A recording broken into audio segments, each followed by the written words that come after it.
Good morning, everyone. I was here also for the previous Senate hearing, and I think ngayon na nandito na Sir Agpawa, it's better to share what actually happened. So, I was a student of UP Diliman from 2014 to 2019. I believe we've met, sir. And, yun pa lang eh. Sige, I was recruited as early as 2014 by Alay Sining, UP Diliman. Connected talaga siya, as in, Alay Sining, UP Diliman chapter.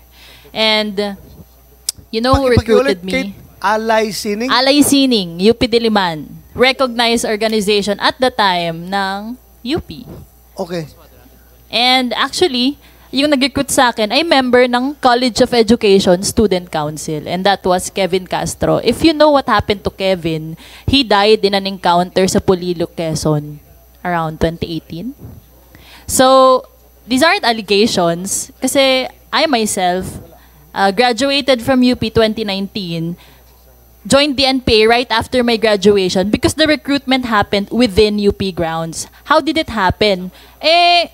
Ang nagre-recruit sa amin is members ng student council. And they use venues sa loob ng UP to conduct underground organizations using the name of student council. At the time, recognized organization, Anak Bayan, Alay Sining, no? We use these university venues, the halls of UP, no, to conduct underground activities.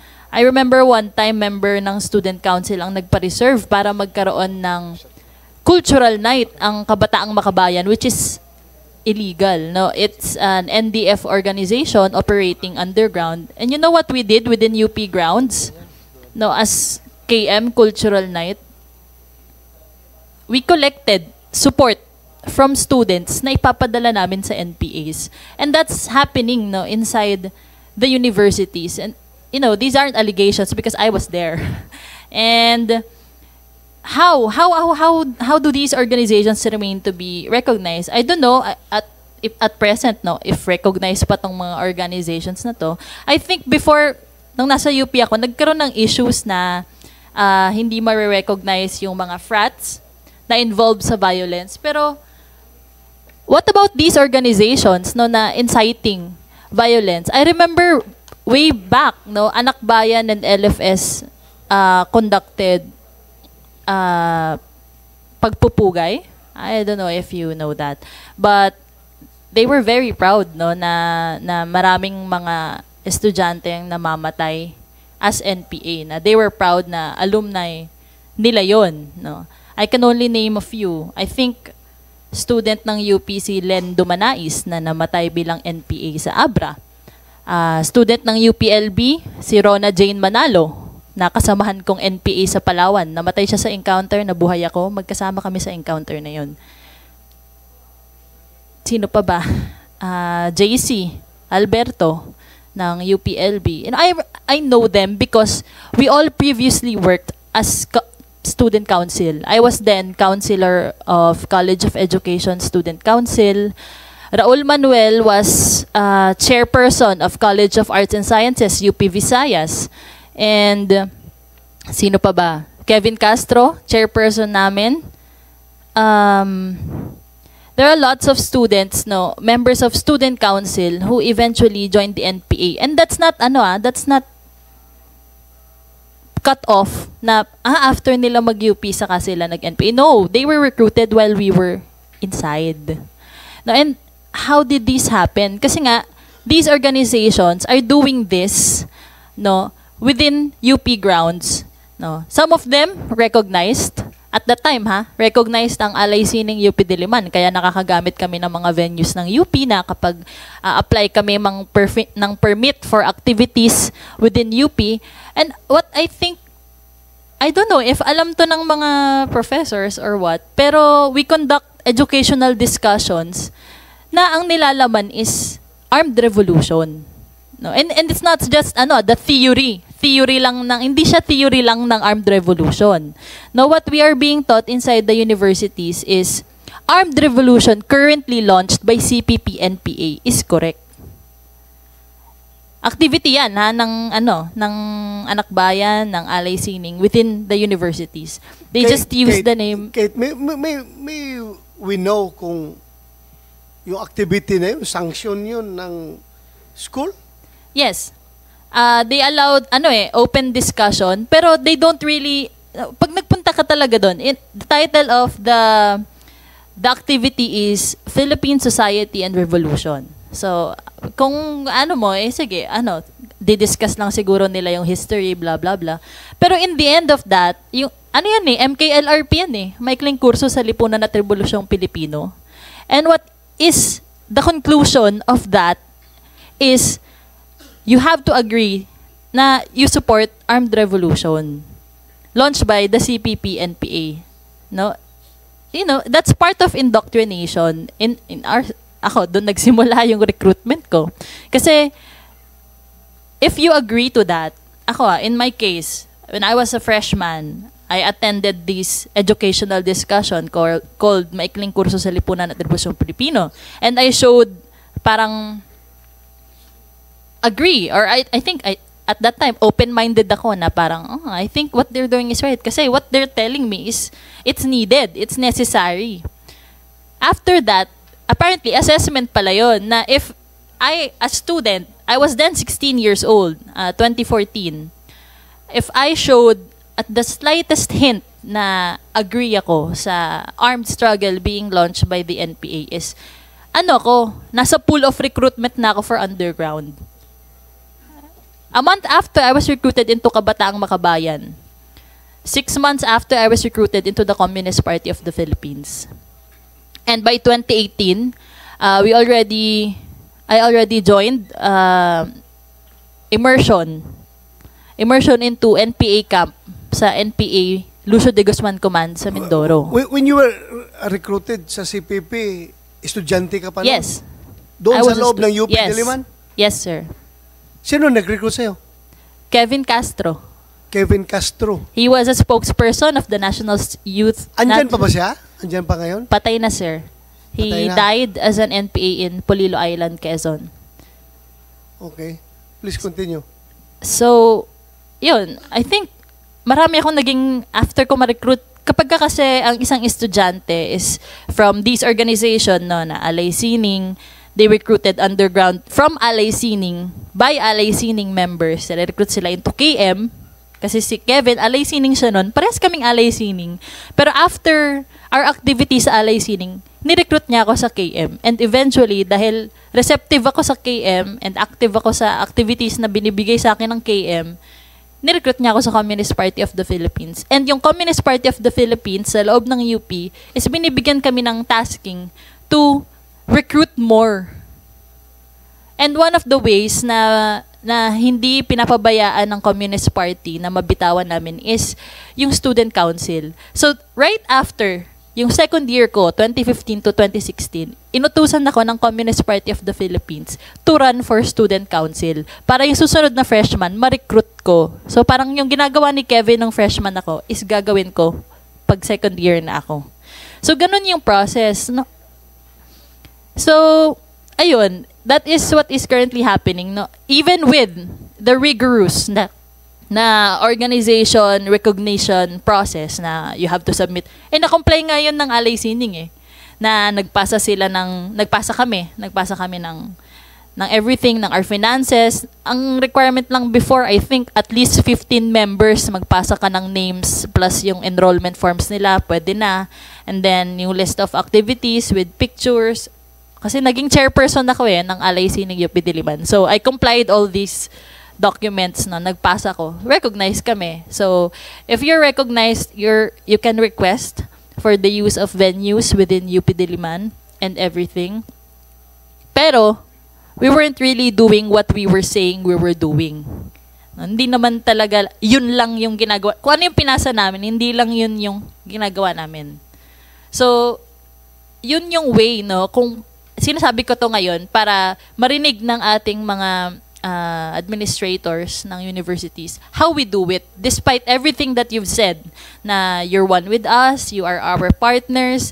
No, we all do not want more students joining the NPA. Kasi ako, it's something personal for me kasi all those names I mentioned, those were my friends, no, who died during. I was only kami, no? Maswerte lang kami na no, we survived through our NPA stint, no? Pero, you know, we're here to tell you how it is done. So we can work together to actually, you know, if we can't really stop it, then at least, you know, make it difficult for them to recruit our students into the armed movement. Kasi you can say that these are allegations, but it's true. Because I can speak for myself and for those I have recruited.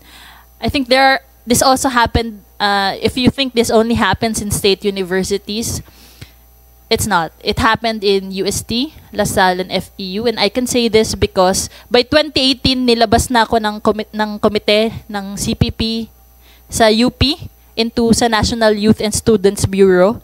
Yun ang bureau ng Communist Party of the Philippines na nakatutok sa recruitment between national universities. So, para lang magka-idea kayo. That includes the Big Four schools, UST, LaSalle, Ateneo, and other members of UAAP. So, naput ako sa Indoctrination Bureau, so yung ED Bureau ng NYSB o National Youth and Students Bureau ng CPP. And pinag-supervise ako ng indoctrination for UST, LaSalle, and FEU. And one of the members ng UST, Anak Bayan, na also na-recruit into NPA. So if you think this only happens in in state universities, may na-recruit din ang CPP into NPA sa UST. And she's still currently active. NPA sa Northern Samar, Irish Rodriguez. I don't think identified na siya kasi nung nakita ko yung mga wanted posters dun sa kumalat na NPA ako recruitment video ng Northern Samar, unidentified pa si Irish eh. Pero siya yung short-haired girl doon. And I recognize her kasi nakatrabaho ko siya nung indoctrination ako ng NYSB sa UST. So, yun. I'm here to tell you how it happened. How they persist even with all these rigorous processes for organizations to exist in UP. And I'm here to, kung pwede ngang nahihirapan nga yung mga fraternities na mag-apply sa organization recognition, gawa ng meron silang issue ng hazing. Bakit kaya pa rin ma-recognize ng Anak Bayan given na yung activities nila is very proud sila na yung alumni nila ay namamatay as NPA. And that's public knowledge. Hindi naman yan mahirap i-research. Search na lang yung Facebook page nila at nagpo-post sila doon ng mga pagpupugay kay Kevin Castro dahil namatay siyang NPA. Terrorist organization na nga NPA and they're proud na yung members nila ay napupunta doon. Isn't that enough para hindi sila i-recognize? I don't know how I can help you as UP administrators, but here I am telling you how it happened para I think ma-understand. Thank you, Kate. Any response, Professor Agpawa? Agpawa? Agpawa. Kulang lang na isang A. Yeah, it was misspelled. But okay. Yes, Senator, those points were duly noted, and we'll look into these. I think we will have to do a review of our current guidelines on student accreditation and the way they conduct their activities on campus. Do you think disaccredit mo yung mga sinabi niya na organization? Like, ano yun? Sabi mo, Kate, Alay Sining. Ay, very clear. Gagaling from isang dati NPA. Former NPA yan nagsasabi sa'yo. Alay Sining, you're the one accrediting, right? Sino nag-accredit? Yes, Senator, one of the offices. One of the offices nag-accredit nito, Alay Sining.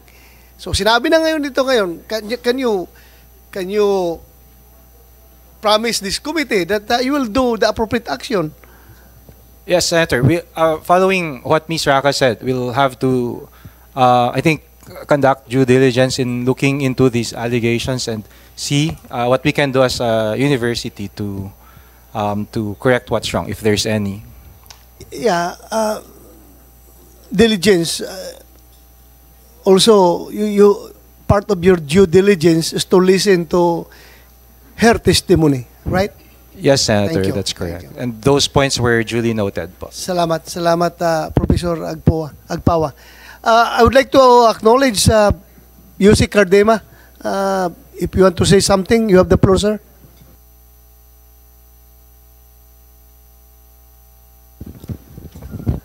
Thank you, sir. Thank Go you ahead, for you have the permission, sir, because I need to leave by 12. I need to attend the graduation in Cavite. Regarding the National Youth Commission, our mandate is to enjoin the Filipino youth towards nation building.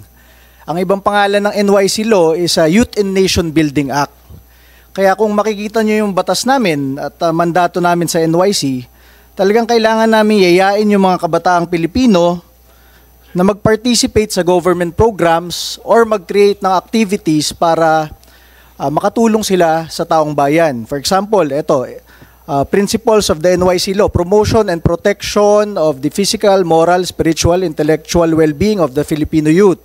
Inculcation in the youth of patriotism and nationalism, encouragement of youth involvement in character building and nation building. Sa tingin ko, hindi lang bilang National Youth Commission Chairman, bilang isang dating UP Diliman ROTC Corps Commander, ang aking asawa, doon ko rin nakilala sa UP, ang aking kapatid, doon rin galing sa UP. Ang problema, ang pagkakamali, minsan natotolerate natin. Minsan, pag binabanatan yung mga NPA na napatay na galing UP o PUP, minsan doon sa mga forum natin sa UP, minsan parang lalabas pa, defend UP or something about school spirit. It is not regarding school spirit. It is not regarding the achievements of the university.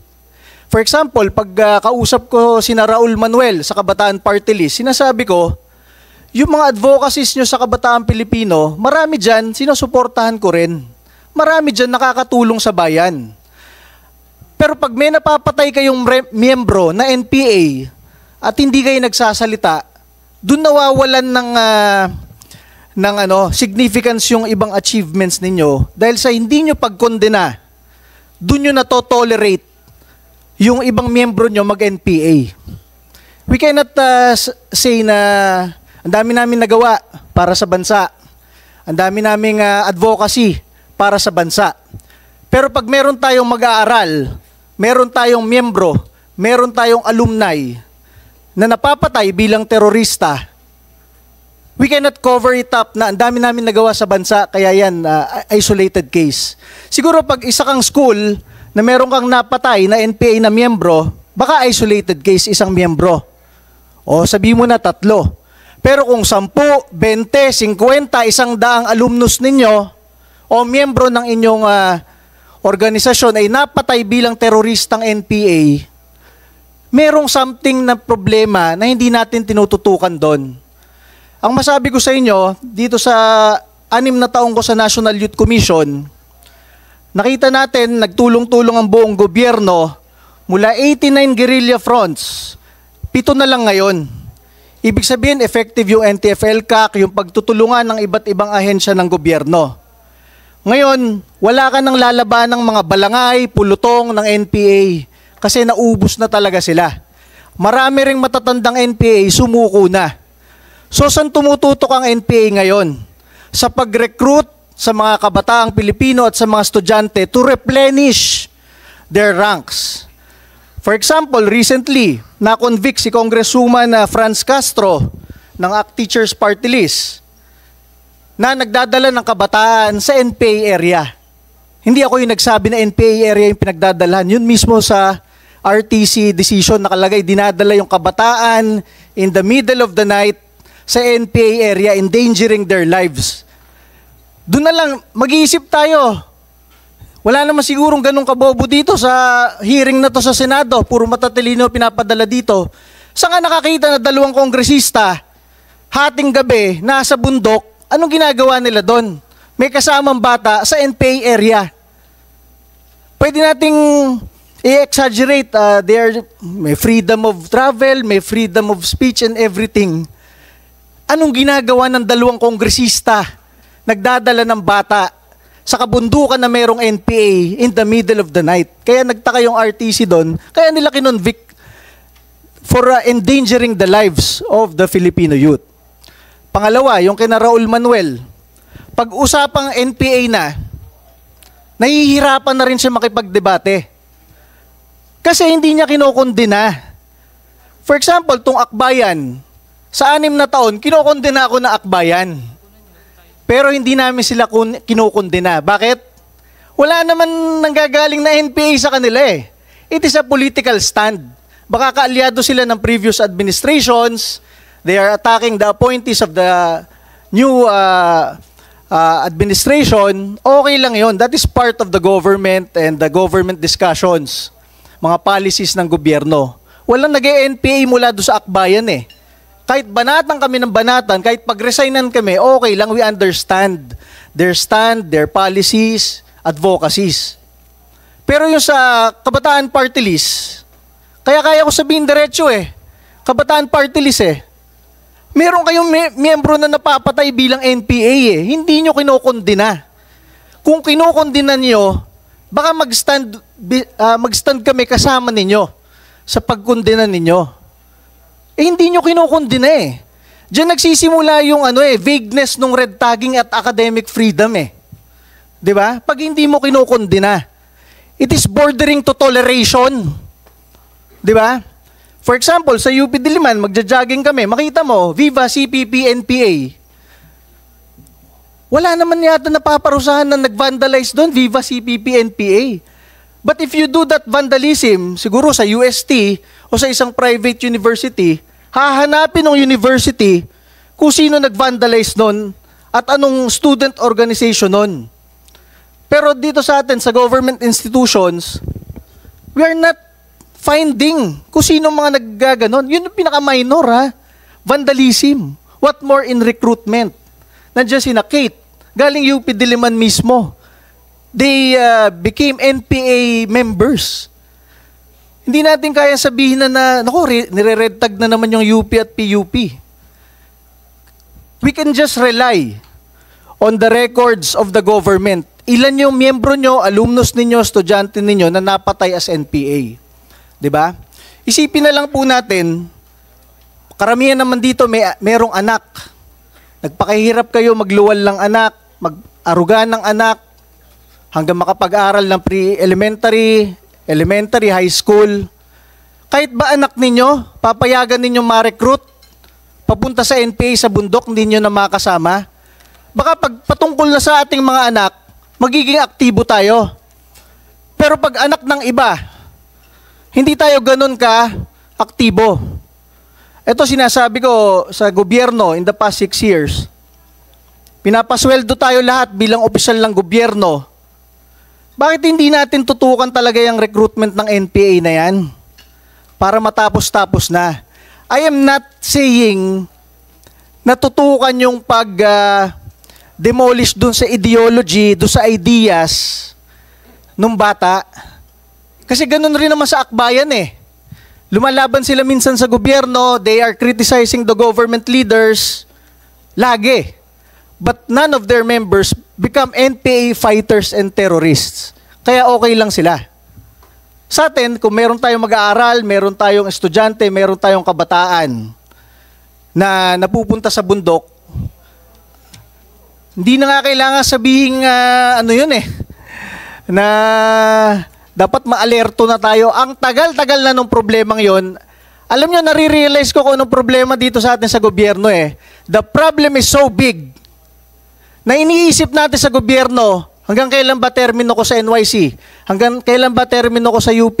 Hanggang kailan ba termino ko sa Senado? Hanggang kailan ba termino ko bilang mayor o barangay captain?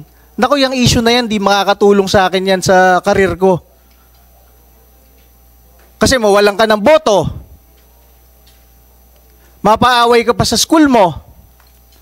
Pero as of now, we are government officials being paid by the Filipino people. Sa tingin ko, sa 115 million Filipinos, hindi siguro bababa sa 100 milyon dyan ang nabibwisit sa NPA. Nanununog ng cell sites na nakaka-disrupt sa mga signals nila. Nanununog ng mga truck at equipment ng construction, nangingikil sa mga businessmen, entrepreneur. At isipin na lang ninyo, pinapatay nila yung mga pulis, sundalo at kapwa Pilipino. Yung mga pulis at sundalo natin, marami doon mahihirap lang rin na nag-apply at naglilingkod sa ating bansa. Iniisip ko nga dyan gusto ko rin itanong yan ba't pag namamatay yung pulis at sundalo, wala tayong masyadong sinasabi. Hirap na yung pamilya ng pulis at sundalo kumuha ng benefits, napatay yung anak nila ng NPA. Pero pag mayroong napatay na NPA, syempre lalabas na dyan lahat ng grupo. Dating member ng karapatan and everything, democratic, ganto yan. Sinasabi ko, inuulit ko ngayon, the only reason kung bakit lumalala yung red tagging na yan is because tinotolerate natin yung vagueness ng mga termino, academic freedom. Okay lang pag-aralan lahat ng ideologies at ideas. Okay nga lang pag-aralan yung rebellion Pero when your students, your members, bear arms against the government, against our republic, dapat na magsalita yung universidad na yun, hindi namin tinotolerate yun. Hindi yun, pupunta tayo sa Senado, dito lang natin sasabihin yung magagandang gusto marinig ng senador. We contribute to the vagueness of the problem. Kung si Raul Manuel, kinokondena niya yung members na napapatay sa NPA, tapos ang usapan. He is not tolerating. If UP and PUP condemn alumni members who become NPA or students who become NPA, tapos ang problema. But as long as we do not speak against this youth recruitment on a regular day,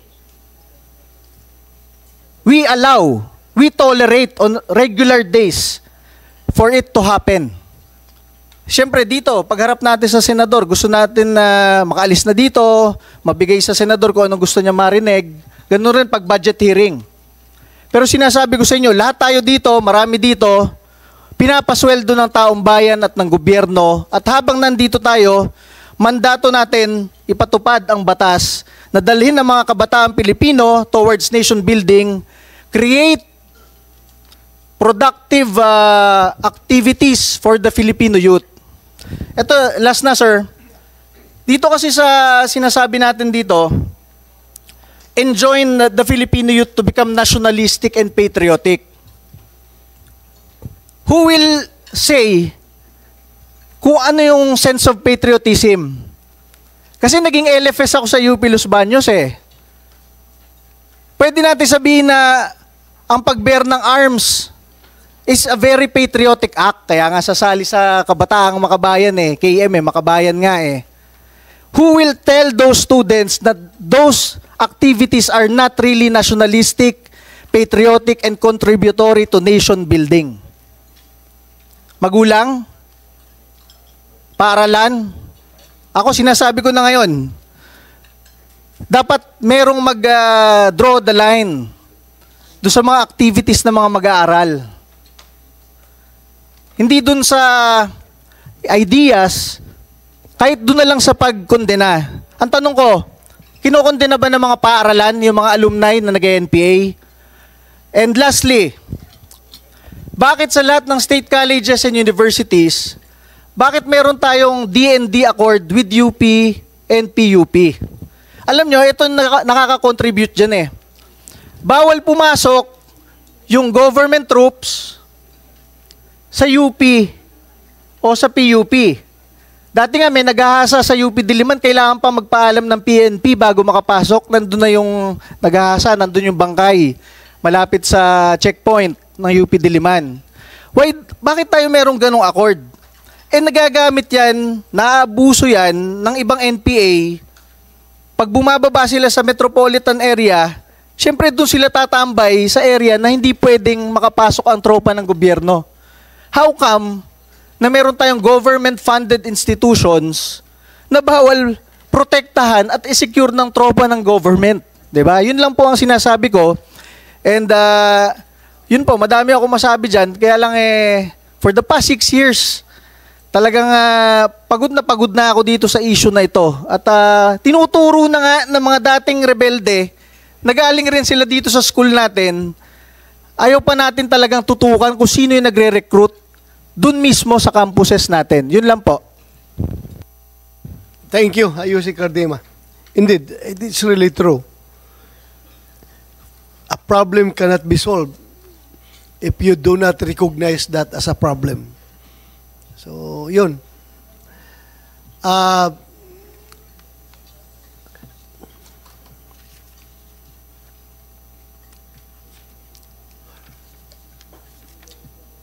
Pwede natin pakinggan si Bobby Sibiliano. Ito yung father ng latest na nawawala na estudyante ng UP Los Baños. You have the floor, Bobby, please.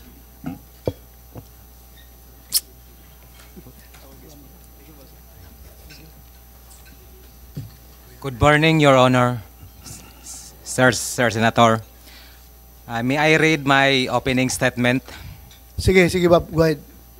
Ako si Bobby Sibiliano, kasama ko ang aking asawa, si Ruth Sibiliano. Kami ay galing pa sa San Francisco, Agusan del Sur, Mindanao. Iniwan namin ang 3 bata namin, mga anak, para pumunta dito sa Senado. Dahil wala na kaming matakbuhan. Desperado na kami, nawawala na kami ng pag-asa.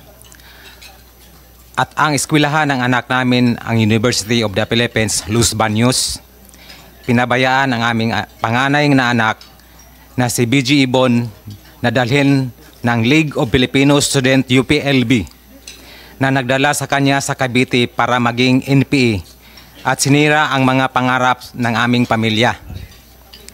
The first time na nakausap ko ang high official sa UPLB, ang sabi sa akin na kung ano ang gustong gawin ng estudyante, hindi nila pipigilan dahil nasa tamang edad na sila. Freedom of expression daw yon, sabi sa akin. Hindi naman saklaw ang dormer at estudyante kung kung nasa labas ng dorm at sa klase. Dahil adult na sila. That's why the logo of UPLB ay walang saplot. Ang ibig sabihin, malayang maka-express ang mga estudyante sa labas ng dorm at sa klase. Sa pagka-desperate ko, pumunta ako sa Presidential Action Center para i-report ang pagkawala ng aking anak na si BG. Yun ang daan para makaharap ko ang UPLB Chancellor at ang iba pang opisyal nito. Pero sa lahat ng tanong ko, ramdam ko na meron silang tinatago at pinoprotektahan. Tinakpan nila yung mga organisasyon nagdala sa aking anak sa kapamahakan. Yung mga estudyante na ni-report ko na nagbigay sa akin ng NPA confession letter daw na galing ni BG.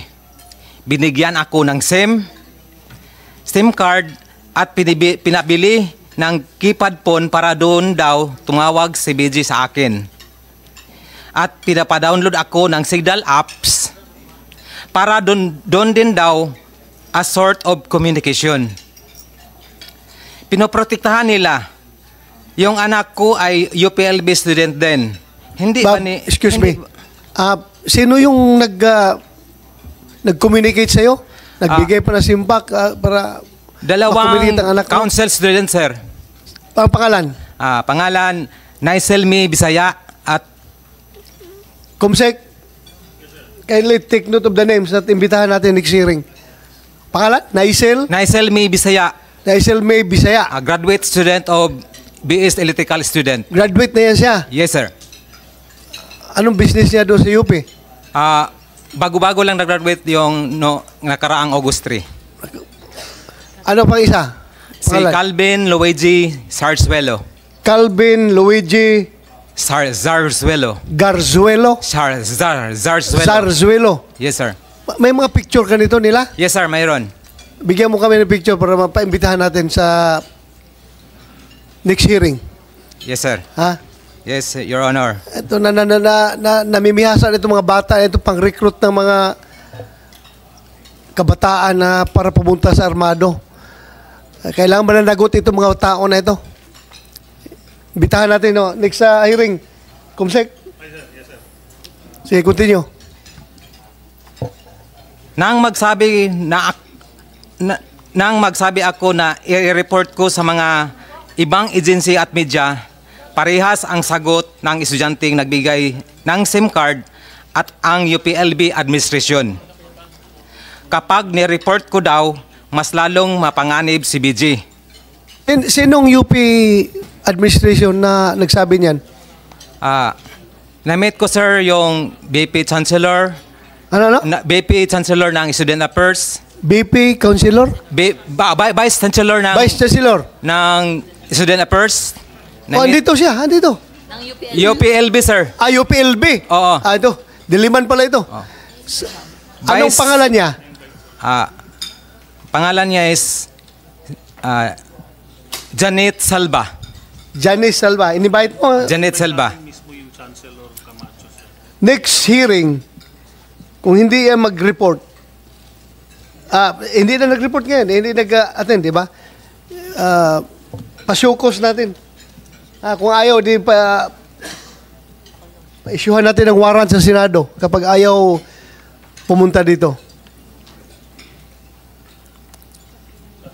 Sampina.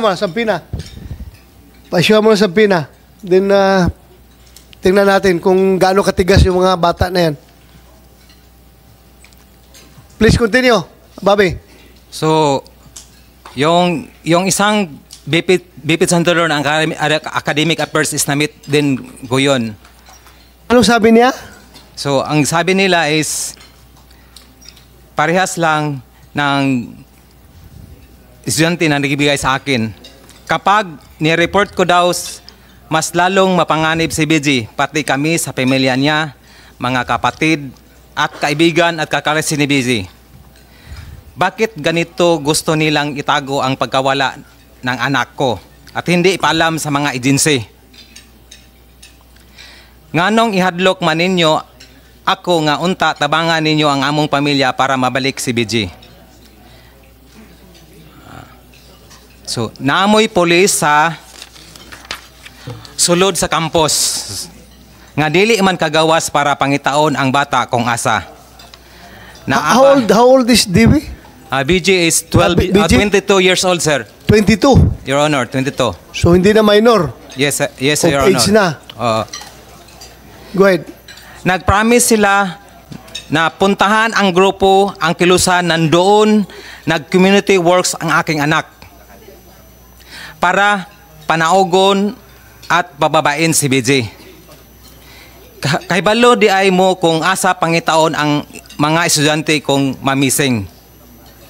Bakit hindi nyo ginawa nung hindi na nag-attend ng klase yung bata last March? Baka nasib pa natin si BJ pag hindi na, para hindi mag-NPA. Nganong ang faculty ang makighangyo sa student organization para ipagawas ang anak ko. Dili ba kamo ang otoridad o kamo nay karon ang sunod-sunod na lang sa mga nag-recruit kay BJ? Sa iyo, sir. Para maintindihan kasi nire-record yan dito. Please, paningkamot lang, magtagalog. Sa UPLB administration,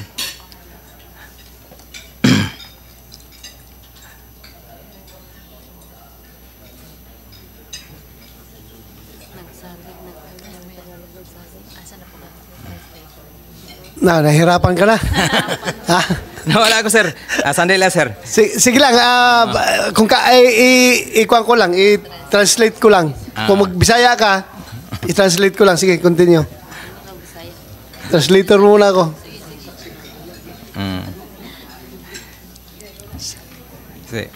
Sa UP administrations, nagsalig mi ninyo nga sa pag-eskwela ni BG Ibon sa UPLB mahimong maayo ang iyang kaugalingon. Puhulong sa... I tried... Hinto muna. Hinto muna. Sa UP administration, nagtiwala ako sa inyo na yung pag-aaral... Sino... Ano pangalan ng anak mo? BG Ibon. BG. Yes, BG Ibon? Your Honor, BG Ibon na magkakaroon siya ng magandang kinabukasan. Yes, Your Honor. Continue. Safety unta si BG kay dormers man sa Women's Residence Hall sa sulod sa UPLB campus. Safe sana. Safe. Si BG Ibon dahil naka-dorm siya sa loob ng UP campus. Pero hindi pala safe. Hindi pala safe kasi nawala. Kasi nawala. Sige, go ahead. Kasi yung March 23 ng hapon, hindi na nakabalik si BG sa dorm. Galing, pumunta ng isyo ng 2 p.m. pero hindi na nakabalik. Sa nga gihimo sa UPLB para ipabalo sa kanamo. Walang notice na binigay ng walang tawag na binigay ng women's dorm or UPLB administration na nawala na aking anak since March 25 pa. Even tumatawag, tumatsat sa akin kasi sa Form A ng Women's Residence Hall nandyan ang aking name, contact number in case of emergency sa aking anak. Break muna. Professor Agpawa, pasensya ka na, wala dito UPLB. UP Diliman lang muna tanungin ko, at least this is pertaining to student affairs. Meron ba kayong pulisiya na kapag ang estudyante ay hindi na pumapasok? In her case, March pa, nawala ang bata. Yes, hindi na Your pumapasok. Honor. Yes, Your Honor. March pa. Hanggang lately lang, wala man lang ginawa ang school na makita sana ng teacher, hindi na pumapasok. Dapat i-refer ito sa administration and the administration will call up the parents na ang anak nyo hindi na pumapasok. Wala ba tayong ganong pulisiya? You have the floor. Yeah. Dali lang, Baba. Yes. Thank you, Senator. I may only be able to speak for UP Diliman Chancellor, Senator, but we have that policy. In fact, we are increasing our means to establish links with the parents, guardians of our students. Usually, ang naka-indicate lang sa mga student profile nila yung parents. But because we have students who come from every nook and cranny of the country, ang nilalagay kasi nilang mga pangalan, kapag may emergency, either hindi makontak dahil walang signal sa lugar, o mahirap papuntahin sa Maynila upang tumugon doon sa concern ng anak. So we've been trying to get our students to also identify the names of their closest relatives in the metro. Minsan nga kahit yung significant other nila o kaibigan, para siguradong meron kaming ma-inform o ma-contact kapag may mga instances na, in this case, nawawala. Or in more common instances, pag nagkakaroon ng mental health concern yung mga estudyante, which is a prevalent concern among our students these days. Thank you. Konti lang ko siguro, Senator. Before the implementation of the data privacy law, actually, malaya nga yung universities dati to inform the parents of their children's grades. Dahil lalo pa nun, minors pa, so okay lang magpadala. But with the implementation of the law, of the said law, hindi na siya naging feasible unless hingan din ng permit, ng consent yung student na mabigyan ng copy ng grades yung kanyang mga magulang. But what I'm saying, Senator, is that I think that's an added layer of I wouldn't really say a concern, pero added layer dun sa hirap din na ma-inform yung parents. But there are exceptions really. Halimbawa ho, pag may mga life and death, threatening situations. Covered, meron bang taga-data privacy commission dito? Covered pala yan? Yung bawal i-share sa parents yung grades ng anak na ako nagbabayad ng aking tuition fee ng anak ko. Hindi ko alam kung ano na performance ng anak ko. Pero anyway, you know the law. Yes. That's the law. Provided ba yan ng Data Privacy Act? Wala tayong magawa kung gano'n yun. Pero for us parents, di ba, parang very ironic. If I may continue po, Senator. Pero as I was saying, may mga exceptions. Gaya ho pag may life and death situation, I think it's basic that we go ahead and inform the parents, the relatives, or the guardians of our students kapag may ganong instance na life-threatening. Or in some other instances, pag nawawala nga ho yung estudyante. Okay, Yeah. thank you. Thank you very much. Bob, continue. After you, we will ask DOJ their opinion about this. Continue. Hindi ba na alarma nga BG Ibon is a graduating student coming first semester ng 2024-2025 school year? Wala nag-file ang aking anak ng leave of absence. Yung undang na siya eskwela lang, magundang na lang basta unta mas concern ka mo as educator para tawagan ang parents nga nung isacrifice ni BG ang cum laude studying niya. Hindi nag-file ng leave of absence si BJ, tapos hindi ba kayo na-alarma na hindi na siya pumapasok? Ano pa yung sabi mo? At isacrifice niya ang cum laude standing sa aking anak. Sayang, cum laude standing ng anak mo. Kinabang nito, NPA lang. Sige, go ahead, continue. Hindi ako doctorate o professor, sir and ma'am. Administrative staff ako sa Department of Education, Caraga Administrative Region, Division Magusan del Sur. But I know that there are policies and guidelines that administrator must follow to ensure the safety and protection of students under their care, if they truly care. Pabalik ako sa Mindanao last July. Tinawagan ako ng isang Vice Chancellor ng Student Affairs. Ang sabi niya, hindi makababa si BG dahil nag-report ako sa Malacanang. At naka-high alert ang military. Sino itong Vice Chancellor na ito? Janet Salva, sir. Janet Salva. Janet Salva. Janet Salva. Janet Salva. Bitahan natin ito. Kung ayaw mag-akuan ni Sabpina mo, bakit ganun na yung pag-iisip ng mga tao sa gobyerno na ngayon? Continue.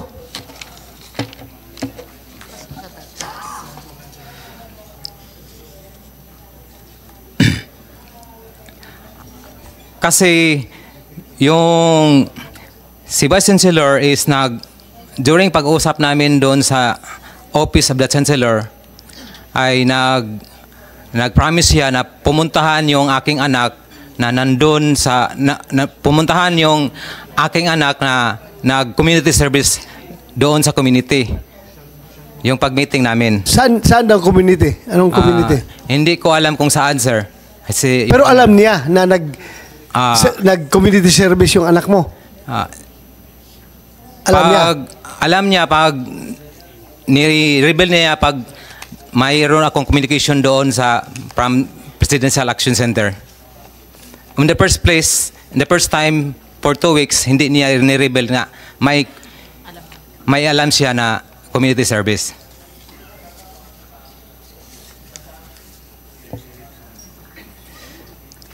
Nahadlok ako og natingala na missing. Natakot ako at nagtataka. Bakit na missing? Na missing akong anak, nag-NPA. Pero ika-offer sa UPLB, i-cover up ang iyang absences. Kasi daw, sinabihan ako na huwag mag-alala dahil hindi babagsak ang anak ko. Gagawin nilang internship kunyari ng ilang opisyal lang ang makakaalam. Mag-exam lang daw siya kung kinakailangan.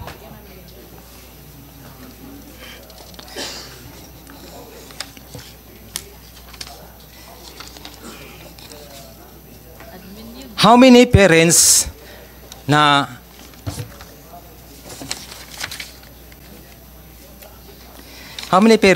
gaya ko na ganun ang aksyon ng isang university?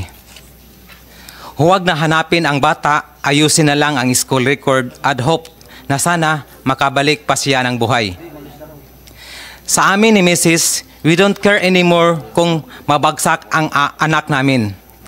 Gusto lang naming bumalik siya sa amin ng buhay at maayos. Iuwi namin siya sa Mindanao para makita ng mga kapatid niya at hinahanap ng ang ate nila at ang lola niya. Noong July 12, nakita ko ang aking anak na si BG sa isang picture na pinost sa League of Filipino Student UPLB. Immersion sa Lupang Tartaria, Cavite. Last June 16 na na-share sa Facebook ng Kabataan Party List Southern Tagalog. Bumalik ako sa UPLB at pinakita ko ang pictures at tinanong ko kung authorized ba ito ng school. Authorized daw, kaya nag-request ako na i-confront ang officers ng LFS UPLB. Pero ang sabi sa akin, binigay nila ang number. Tapos ako mag-contact sa kanila at hanggang ngayon wala pa silang binibigay na number. At sana maka-query ko sa mga organization just like Sakbayan UPLB, Anak Bayan UPLB, Gabriela UPLB, Kabataan Party List Southern Tagalog at League of Filipino Student UPLB na alam ko ito ang mga posibleng membro sa aking anak para makapagtanong sa kanila on the situation of my daughter's BG Ibon. I am worried for myself. Sa akong bana-bana, if they really want to help the parents of a missing student, the administration can just call the UPLB student involved in the Cavite immersion and arrange a meeting, and the UPLB administration will reply to my query of the President Action na they will assist the family. Kasi ang reply sa university during the query of my whereabouts of my daughter sa Philippine Action Centers, Mr. Your Honor, is they will assist the family.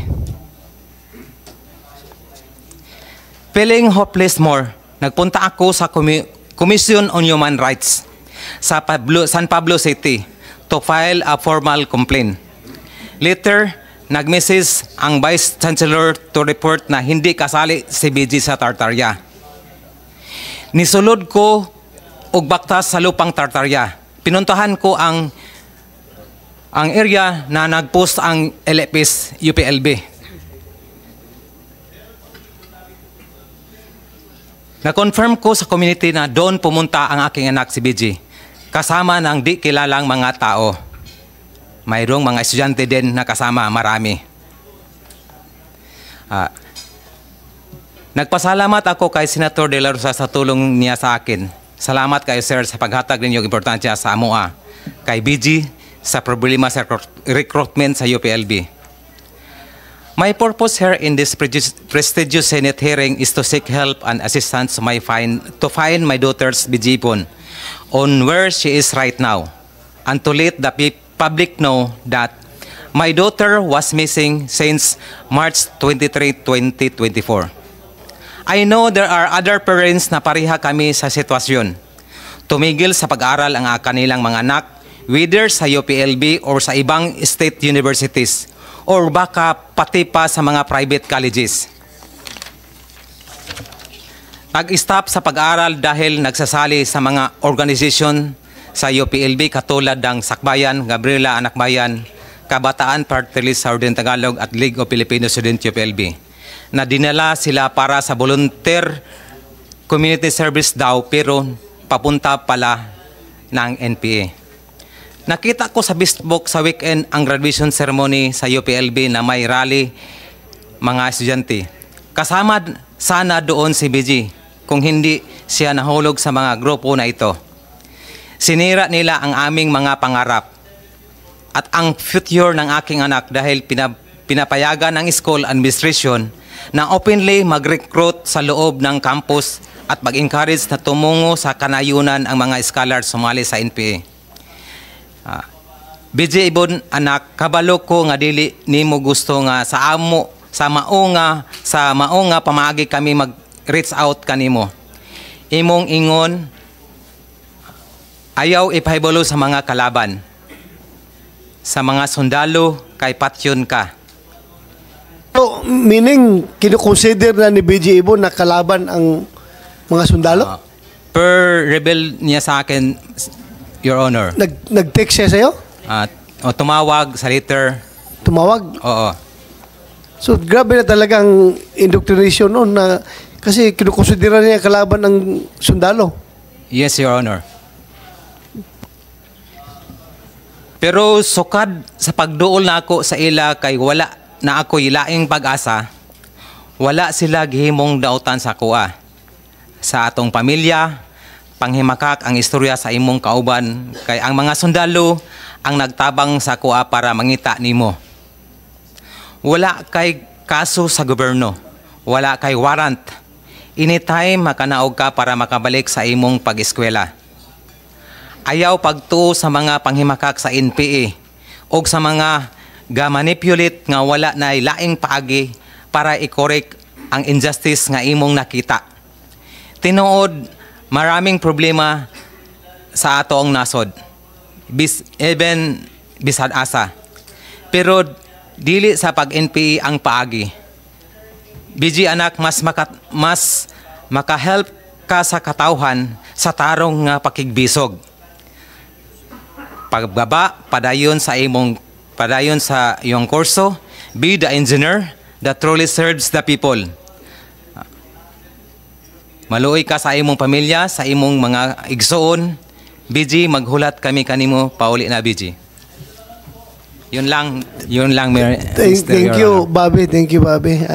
I hope narinig ng lahat yung panawagan ni Bobby. Makita mo yung hinagpis ng parents. Anak mo, hinahanap-hanap mo, kahit saan ka umaabot, di ba? Ang hirap talaga. So I think it's incumbent on the part of the school administrators na sana tulungan nila na wala na sanang parents na magkaproblema nito. Tulungan natin. Hirap talaga, hirap.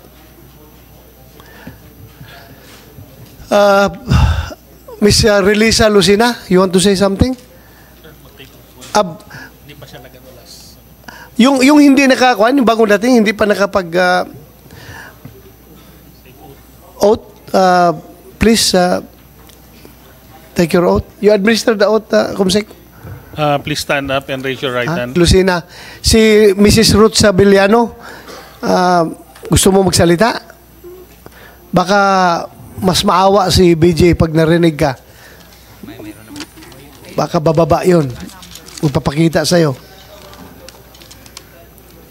Maraming mga leftist groups ngayon nagmumonitor sa atin. Itong hearing natin, ayaw pumunta dito pero nagmumonitor sa kanilang mga cellphone. Makiusap ka kasi mga tao rin yan. Kahit na magkakaliwa yan, kahit mga NPA yan. Makiusap ka. Mga tao pa rin yan na maawa sa'yo. Magandang umaga sa lahat.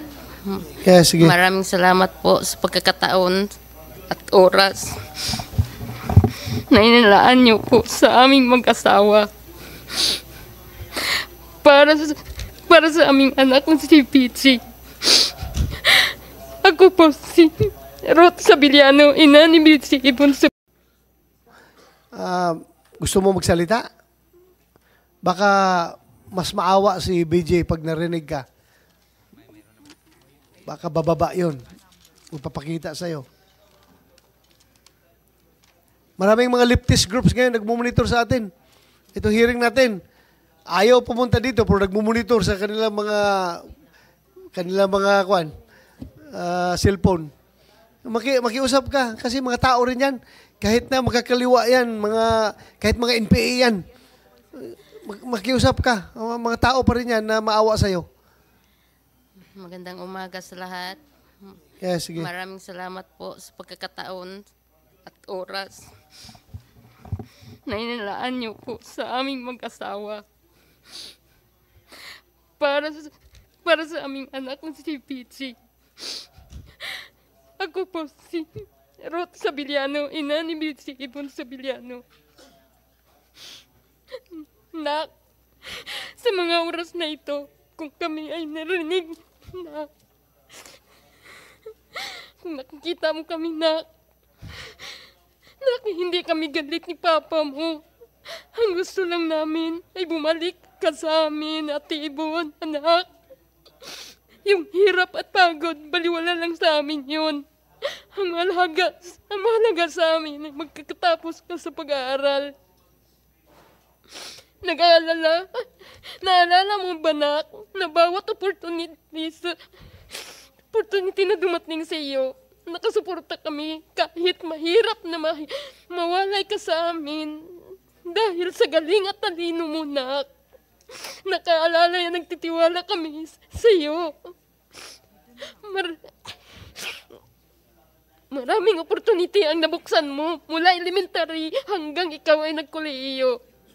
Di man tayo mayaman at sapat lang, pero di ito hadlang para kayo suportahan namin sa pag-aaral. Sa tuwing maalala ko kung paano ka namin pinalaki at binusog ng pagmamahal, sobrang sakit ang naranasan namin ngayon. Ate Ibon, Nak, sobra kaming nag-alala sa'yo. Sobra kaming namimiss. Ate Ibon, anak, nakikiusap kami sa iyo. Umuwi ka na, anak. Alam mo, mahal na mahal ka namin lahat. Hindi namin kaya na mawala ka sa amin. Sa may hawak sa aming anak ngayon, nakikiusap kami sa inyo. Na maawa kayo, ibalik niyo ang aming anak na si Bizibon. Sa UPLB Chancellor, sa inyo pong lahat, nakikiusap po kaming mag-asawa na tulungan niyo po kami na maibalik sa amin ang aming anak na si Bizibon. May pamilya din naman kayo. May anak din bilang magulang, lahat gagawin niyo dahil walang magulang na mangarap na masira ang kinabukasan ng ilang anak. Walang magulang na mangarap na masama ang anak. Walang magulang na nangangarap na magiging NPE ang anak. Walang magulang na naisin na wala ng buhay na umuwi ang kanilang mga anak para maibalik. Tanging pakiusap ko naman naming mag-asawa na masiguradong ligtas ang aming anak at maibalik sa amin ang aming anak na buhay at pagkatapos sa kanyang ambisyon, pagkatapos siya sa pag-iskila sa kanyang ambisyon sa kanyang buhay.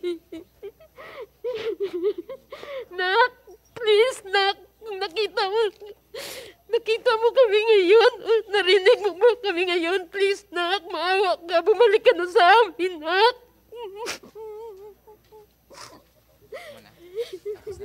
Okay na. Thank you, Ms. Ruth Sabiliana. Pasensya ka na. Bigyan yung tubig. 1 minute suspension.